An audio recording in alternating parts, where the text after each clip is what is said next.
Бишкекте жеңил унаа менен автобус сүзүшкөн кырсыкта каза болгон балдардын баары 17 жашта болушкан. Күн мурун 9 сентябрда Чыңгыз Айтматов Кең көчөсүндө Шкода Октавия үлгүсүндөгү унаа менен автобус сүзүшүп 4 адам каза болуп, 7 адам жаракат алган. Каза болгон балдардын баары 2002-жылы туулганын ÖKMдин басмасы өз кызматынан билдиришти. Каргашанын кесепетинен 7 адам жаракат алып, ооруканага жеткирилген. Бирөө алгачкы медициналык жардам көрсөтүлгөндөн кийин үйүнө кеткен. Бишкек травматология жана ортопедия илим изилдөө борборунда жаракат алган 3 адам жаткырылган. Башкы дарыгердин айтымында билеги сынган 59 жаштагы аял медициналык жардам алып үйүнө кеткен. Башынан жабыркап жандандыруу бөлүмүнө түшкөн 30 жаштагы киши палатага которулду. Бул жол менен 20-25 жаштагы кыздын мээси чайкалып башы жарылган. Жандандыруу бөлүмүндө жатат, абалы оор бойдон, өзүнө келе элек, деди Кубатбеков. Ал эми улуттук госпиталдын номер 1 нейротравма бөлүмүнүн жетекчиси Нимат Арстанбеков башынан жаракат алып түшкөн 21 жаштагы кыздын абалы туруктуу экенин билдирди. Кырсык кесепетинен 2 кичинекей бала Бишкек шаардык тез жардам балдар клиникалык ооруканасына түшкөн. Башкы дарыгердин орун басары Данияр Шайбеков бирөөнүн абалы туруктуу экенин, экинчиси ооруканадан чыкканын кабарлады. Жеңил жаракаты менен келген 8 жаштагы кыз үйүнө чыгарылды. Башынан жаракат алган 15 жаштагы кыз нейрохирургия бөлүмүндө жатат, абалы туруктуу, деди Шайбеков. Ал эми набыт болгон жигиттердин баары 17 жашта экени белгилүү болду. Аталган жол кырсыгы кылмыш жана жоруктардын бирдиктүү реестрине катталып, кылмыш жаза кодексинин автомотоспорт каражаттарынын кыймылынын жана аларды эксплуатациялоонун коопсуздук эрежелерин бузуу беренеси боюнча сотко чейинки тергөө амалдары башталды. Тийиштүү соттук медициналык экспертизалар дайындалган.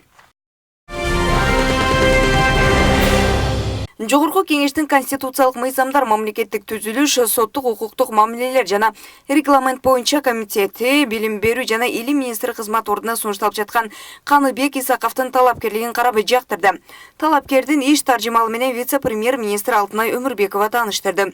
Эске сала кетсек, күн мурун Жогорку кеңештин социалдык маселелер, билим берүү, илим, маданият жана саламаттыкты сактоо боюнча комитети министрлик кызматка Каныбек Исаковдун талапкерлигин жактырган болчу. Каныбек Исаков 2011 жылдан бери карай ОШМУнун ректору болуп келет.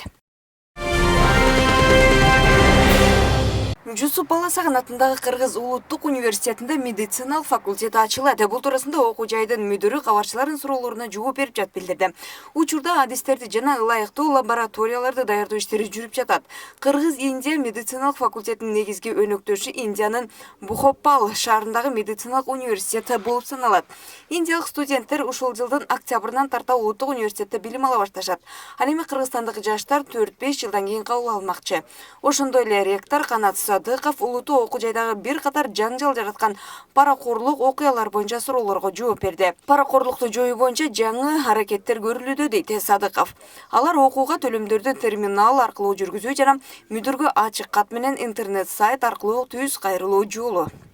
Аталым негизинде эч кандай мындай наличный акчалар студенттердин колдорунан башка мугалимдер же башка жана орто окуу процессти көзөмөлдөгөн менеджерлерге толук жоюлду. Бишкек ТЦ кышка даяр болду. Бардык жабдуулар керектүү оңдоп даярдоо иштеринен өткөрүлдү. Тендердин жыйынтыгы боюнча ЖЭПке көмүр жеткирүүчү компания аныкталды. Бул тууралуу электростанциялар ишканасынын маалымат катчысы Такжана Айдаралиева билдирди. 2019-20 жылдагы күз-кыш жылытуу мезгили үчүн Бишкек жебине көмүрдүн белгиленген бир көлөмүн Контакт Углепром компаниясы алып келет. Жеткирүүлөрдүн графики 2020 жылдын мартына чейин эсептелген. Биринчи партиясы сентябрда келип калат. Бүгүнкү күнү Бишкек жебинде 80 000 тонна көмүр бар. Кара кечени көмүрдү алынып келип жатат. Станциянын үзгүлтүксүз иштеши үчүн ушул көлөм жетиштүү, деди ал. Жалпысынан күз-кыш жылытуу мезгилинде 1 140 000 тонна көмүр даярдалат. Бишкек жеби өлкөнүн түндүгүндө электр энергиясын иштеп чыгарган жалгыз ири ишкана болуп саналат. Кыш мезгилинде күнүнө 6-7 миллион киловатт саатка чейин иштеп чыгарат.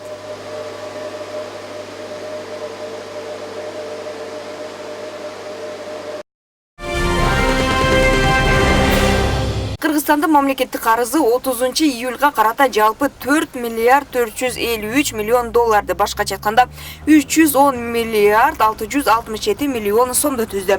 Бул туурасында Каржы министрлигинен билдиришти. Анын ичинде мамлекеттик тышкы карызды 3 миллиард 767 миллион доллар, мамлекеттин ички карызы 686 миллион доллар. 2019 жылдын 30 июнуна карата мамлекеттик карыз 4 миллиард 471 миллион доллар же 310 миллиард 765 миллион сомду түзгөн. Сентябрдын башына карата Кыргызстанда 5 миллиард сомдон ашуун суммада 4346 жеңилдетилген ипотекалык насыя берилген.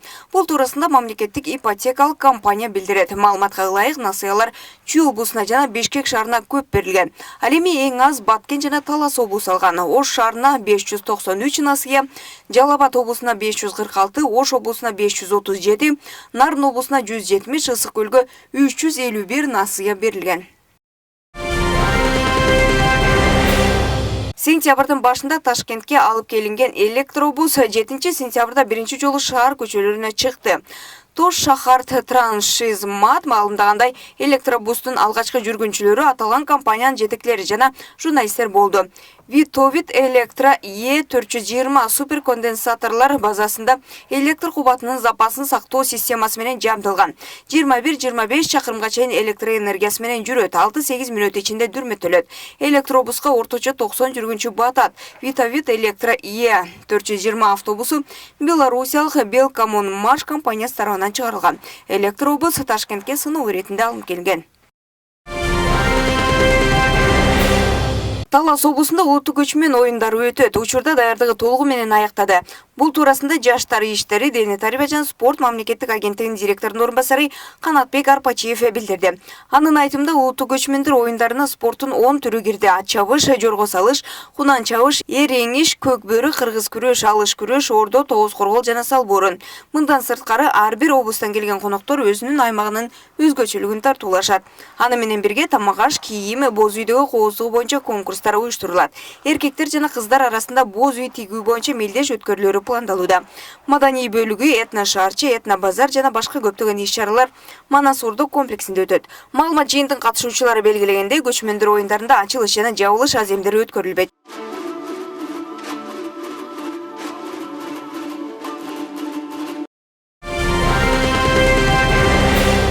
Таиланддын 77 провинциясынын 32-синде нөшөрлүгүн жаандан улам пайда болгон топон суудан 28 адам каза болду. Бул туурасында шейшемби күнү Бангкок Пост гезити Таиланддын метеорологиялык департаментине таянып жазып чыкты. Маалыматка ылайык 29 августтан бери аталган өлкөнүн түндүк жана түндүк чыгышында пайда болгон топон суу 28 адамдын өмүрүн алды. Метеорологиялык департаменттин билдирүүсүндө нөшөрлүгүн жаандан улам жаңы топон кайрадан Таиланддын түндүк жана түндүк чыгыш райондорунда пайда болуусу күтүлүүдө. Акыркы 10 күн ичинде 28 адам каза болуп, 370.749 үй жабыркаган. Ошондой эле 5 эри унаа жолун суу каптаган. Таиландда жана коңшу өлкөлөрдө топон суу жыл сайын жаан мезгилинде пайда болот. Нөшөрлүгөн жаан апрелдин аягында, май айынын башында башталып, октябрдын аягына чейин созулат.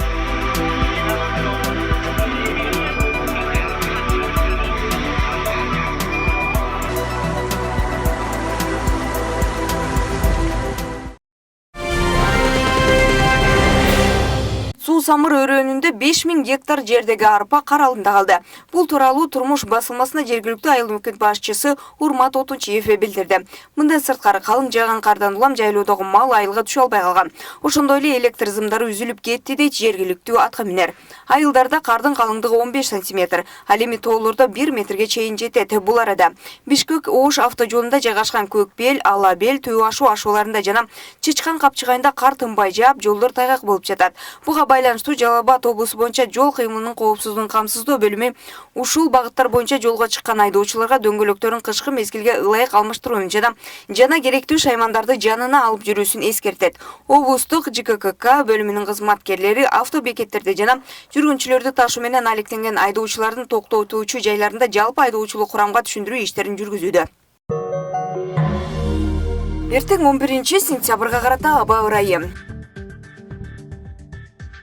Чүй облусунда түнкүсүн 4-9, күндүз 17-22 градус жылуу. Талас облусунда түнкүсүн 1-6, күндүз 15-20 нөлдөн жогору.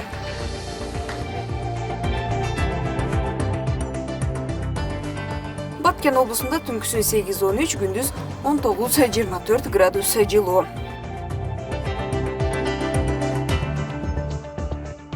Ош облусунда түнкүсүн 7-12, күндүз 19-24 плюс белгиси менен.